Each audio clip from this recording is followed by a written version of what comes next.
Hey guys, it's Amber and welcome back to my channel. Or if you're new here, hi, hello, welcome.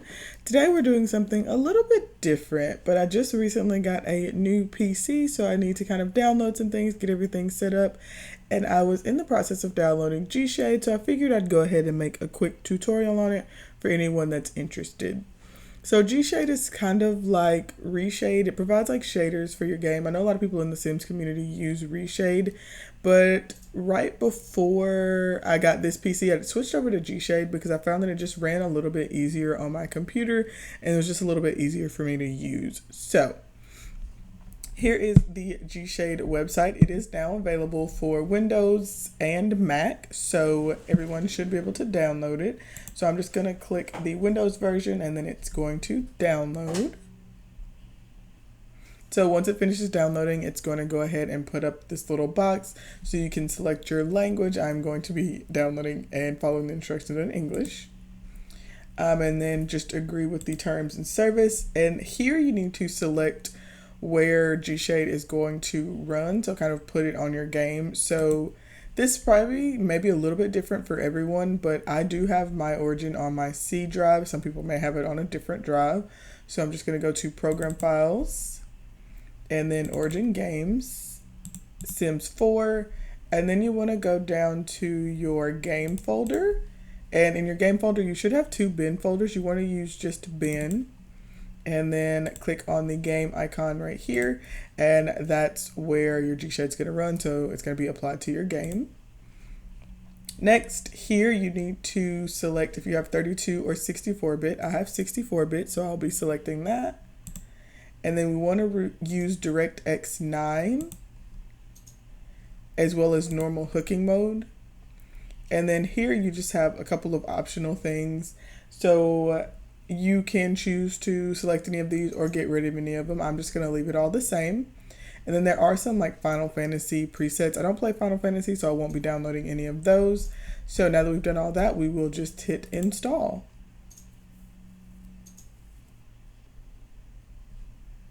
Okay, so now that it's finished installing, next it's going to ask you where to save your pictures from GShade.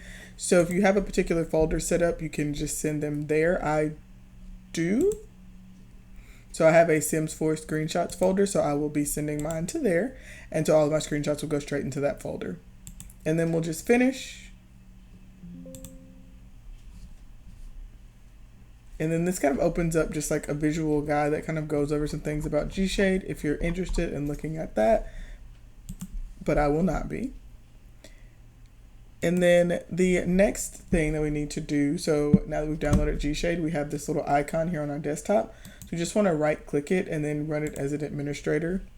And then this will pop up. So in tools, if you have any like ReShade presets that you want to add in and convert using GShade, you can use this tools application to do so. So you just want to launch the converter.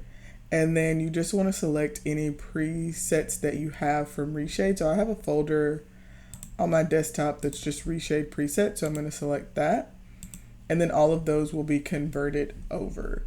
So then if I click on this folder, you'll see these are all of the newly converted presets. So the easiest way I find to get them into your game is to just right click on the Sims 4 icon and then just open file location. It'll take you right into your bin folder, and then from here we want to go to GShade presets, and then in the custom folder, and then you'll just add in all of your presets. I've already added all these in, so they're already all here, but you would just drag them and drop them into this little folder, and then they should be in your game.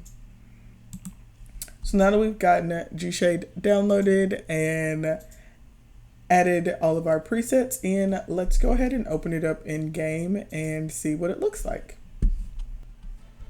Okay, so here we are in our game. So as you can see, we have like this little bar up at the top that just tells us that GShade has now been successfully installed. So to make some adjustments to it, we just want to open up the GShade overlay. So it says here to use Shift F2, and that'll open up the overlay. And then you can go through like a tutorial. It'll give you like all like the hotkeys and all that fun stuff. I'm going to skip it because I have used GShade before as well as ReShade.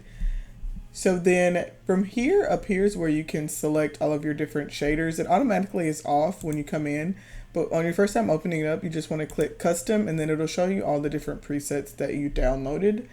Also on the settings, you can make some adjustments to some things. So for example, the overlay key is currently Shift F2. I'm going to change that just to the home key because that's what it is in Reshade and that's kind of what I've gotten used to. Another one that I like to change is the screenshot key. I'm just usually like to have it as print screen, so I'm just going to switch that over to print screen. And then if you wanted to adjust where your screenshots went, you could do it from here as well. But that's going to be what I do. And then like the shader toggle key, Shift F3. And those are pretty much the only ones that I really use when I'm playing. But you do have all those different options. You can make adjustments to kind of whatever's comfortable for you.